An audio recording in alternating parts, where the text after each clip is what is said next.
এই ফলতাতেই আমরা দেখেছিলাম নির্বাচনের দিন ভুরি ভুরি অভিযোগ সামনে আসে।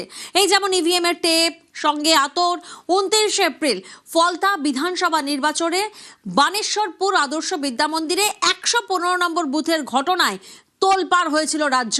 তৃণমূলের বিরুদ্ধে কারসাজির অভিযোগে সেই ফলতা বিধানসভায় আজ পুনর্নির্বাচন। 115 নম্বর বুথে ভোটারদের লম্বা লাইন, আজ আর আতর টেপের ঘেরাটোপ নেই, ভয়ও নেই বলছেন ভোটাররা।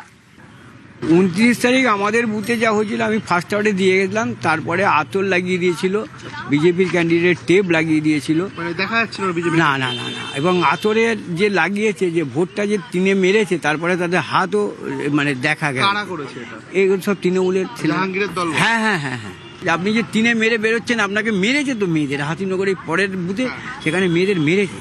চিফ মিনিস্টার সেদিকে এসে বলে গেছে, বলছে আপনাদের কোনো চিন্তা নেই, আপনারা ফলতা মানে বিধানসভাটাকে যাতে ফার্স্ট পজিশনে আনেন। 1,05,000 একজন জিতে রয়েছে, মানে তারা ভয় আপনাদের একদম আউট, জাহাঙ্গীর আউট, আউট, ভয় আউট।